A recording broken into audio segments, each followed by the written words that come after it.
I still remember the exact words she used. "You're a leech, a parasite living off my son." She didn't whisper it.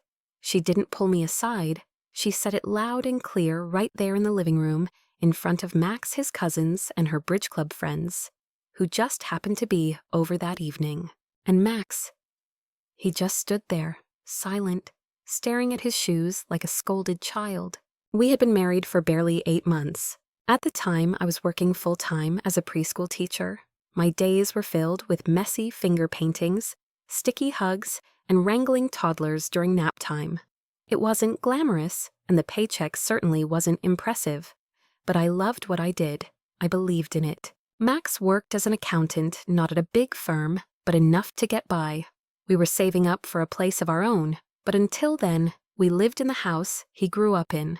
His mother's house. From day one, she made it very clear I wasn't welcome. She never liked that I was just a teacher. She wanted Max to marry someone who brought something more to the table, someone with connections with pedigree, someone who, in her words, would elevate the family. And me, I was in her eyes the exact opposite. No fancy last name, no inheritance, no designer wardrobe. Just a woman who packed lunchboxes at 6 a.m., clipped coupons, and smiled too much. I tried. God, I tried. I cleaned that house top to bottom, cooked dinner every night. I even sent part of my paycheck to help cover utilities, though she never once said thank you. Instead, she'd walk past me and mutter, "Must be nice not to pay rent," and still pretend you're contributing. Max told me to ignore it. "She's just old school," he said. "She'll come around." But she didn't. Not when I got her a birthday gift. Not when I decorated the entire house for Christmas. Not even when I took care of her during a flu that kept her in bed for a week. And then came the moment that broke everything. I found out I was pregnant. I was terrified but excited. I wanted to believe a baby would bring us closer together. That maybe, just maybe, she would soften. Instead, when Max told her over dinner, she didn't even blink. She looked at him and said, "You need to divorce her. I'm not taking care of your mistakes. You want to ruin your life? Fine, but I won't let you drag mine down with hers. I'm not raising your charity case and her child." Max didn't yell. He didn't defend me. He didn't even look at me. He just sat there. I left that night. No yelling, no screaming, no dramatic goodbye. I packed a duffel bag with a few clothes, my ultrasound picture, and the emergency savings I had tucked away in the lining of my old winter coat. And I walked. I didn't have a place to go. I didn't have a plan. I just knew I couldn't stay another minute in a house where my baby was already unwanted. No one followed me. No one called. Not even Max. He chose his mother's comfort over the woman he promised to protect. He chose silence over spine. So there I was, 27, pregnant, homeless, and completely alone. But what they didn't know, what they never even bothered to imagine, was that the woman they had just thrown away would soon become the one holding the keys to their survival. They just didn't know it yet. The town I ended up in wasn't even on the map. Well, it was, but barely. One main street, 2 traffic lights, a diner that closed at 8 p.m., and a library that still used punch cards. It wasn't glamorous, but it was quiet. And at that point in my life, quiet was enough. I rented a small 1-bedroom apartment above a hardware store. The stairs creaked, the plumbing moaned at night, and there was a persistent smell of paint thinner in the hallway. But it was mine. And more importantly, it was safe. I found a teaching job at a local daycare. Nothing fancy. The pay was low, the hours long, but the children, they reminded me what love looked like when it wasn't conditional. I worked through my pregnancy. No maternity leave, no baby shower, no husband rubbing my feet at night. Just me and a tiny heartbeat growing stronger inside me. When Liam was born, I cried.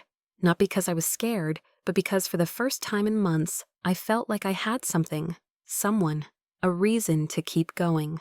Liam was my fire. When he was 3 months old, I started taking on tutoring gigs in the evenings. Mostly middle school math, sometimes SAT prep. I'd hold him in one arm and scribble equations with the other. Some nights I barely slept. I drank instant coffee, ate off-brand cereal, and recycled every plastic container I could find. But I was saving every single penny. I tracked my spending on sticky notes taped to the wall.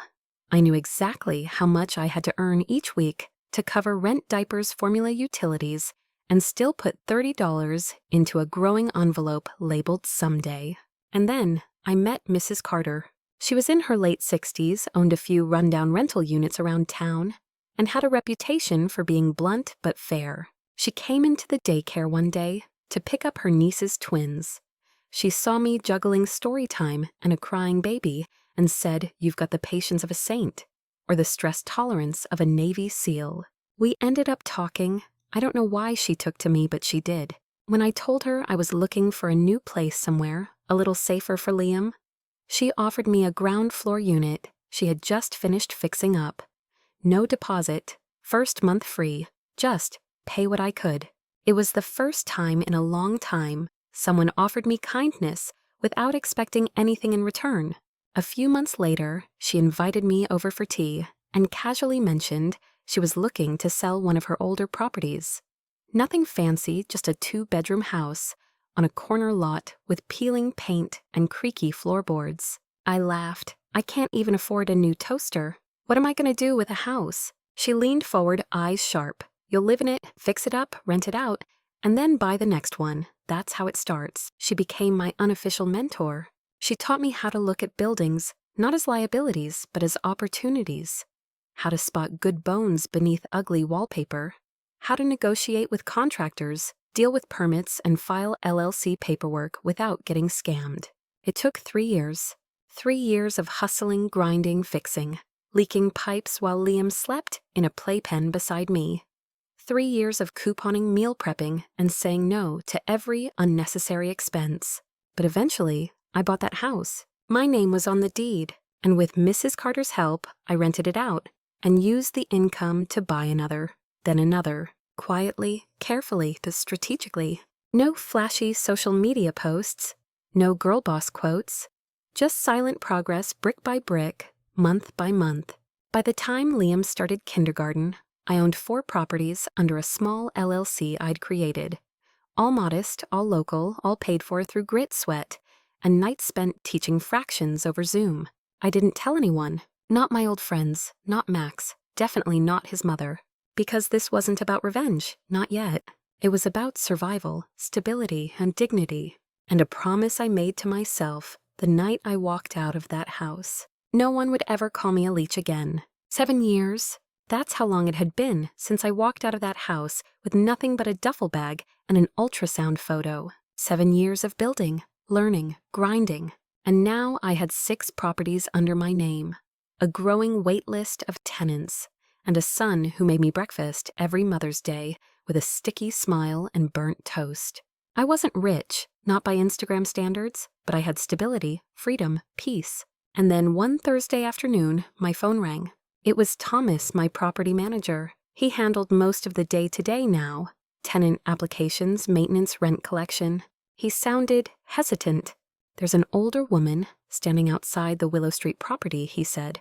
"She's crying, says she doesn't have anywhere to go." Asked if she could apply to rent it. I paused. That house had just been vacated the week before.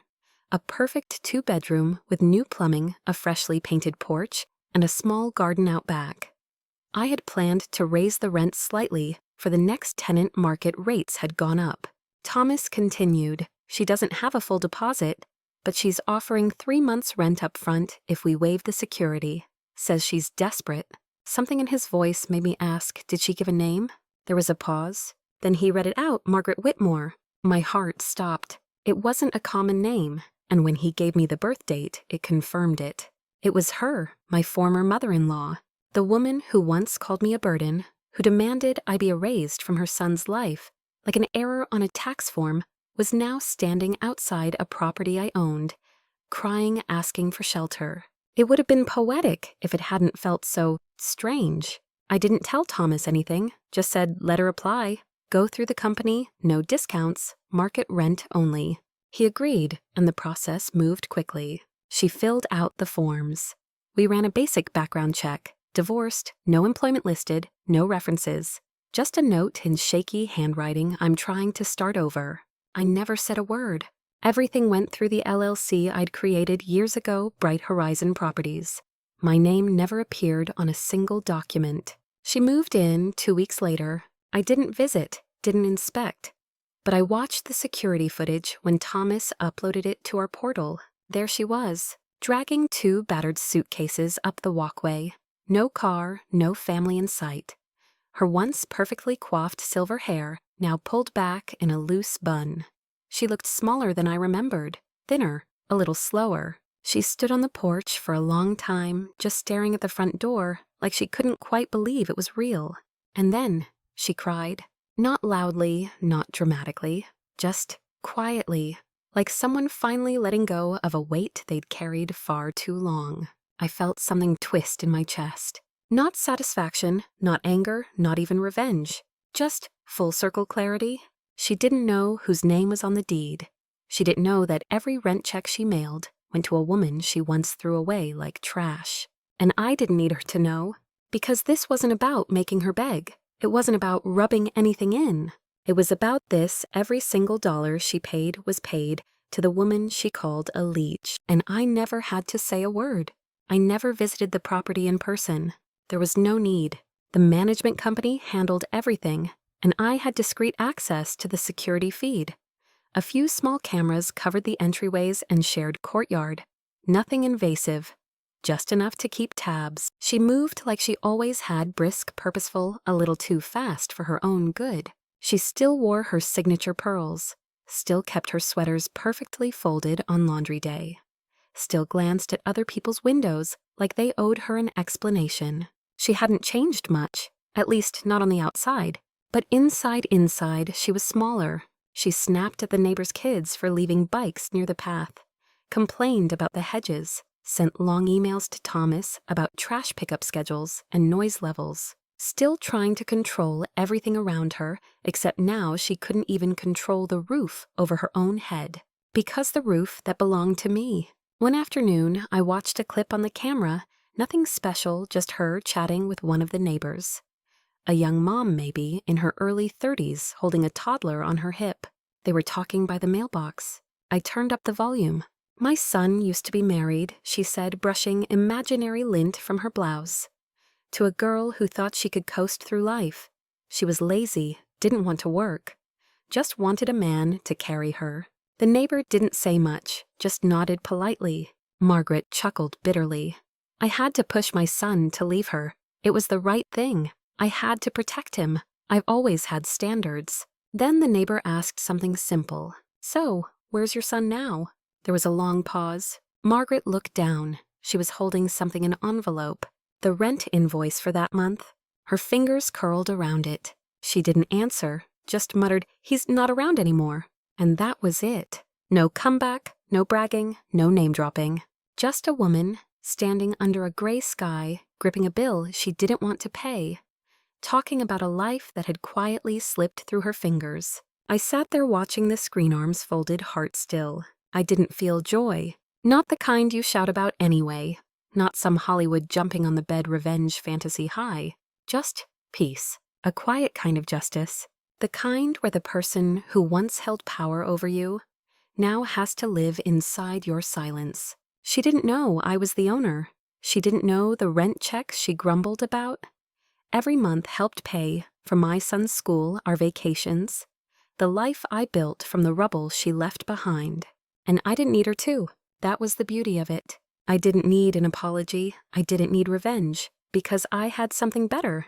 Control, dignity, distance. She would keep living in that modest little unit, surrounded by neighbors she couldn't impress, supported ironically by the very woman she once called a leech. And I would keep signing checks, approving repairs, reviewing tenant applications.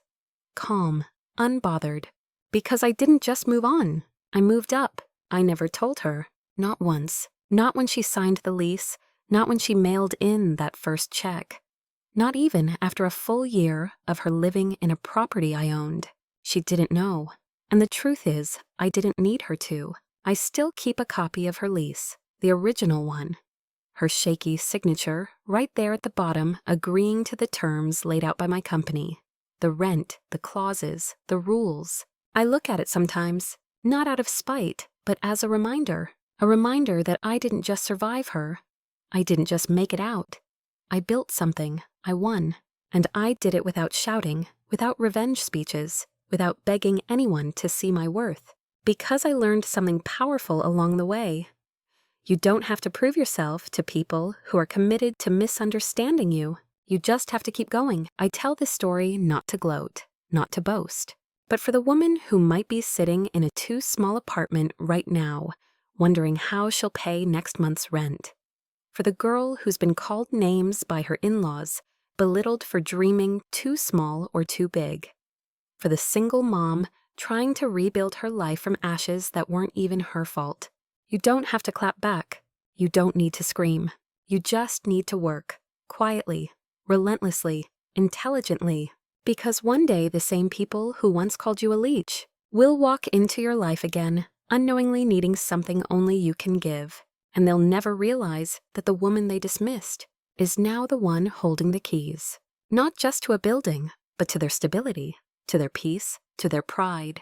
And you won't need revenge, because dignity doesn't need an audience, only strength, only silence, only a signature at the bottom of a lease from someone who once had nothing to someone who now owns everything.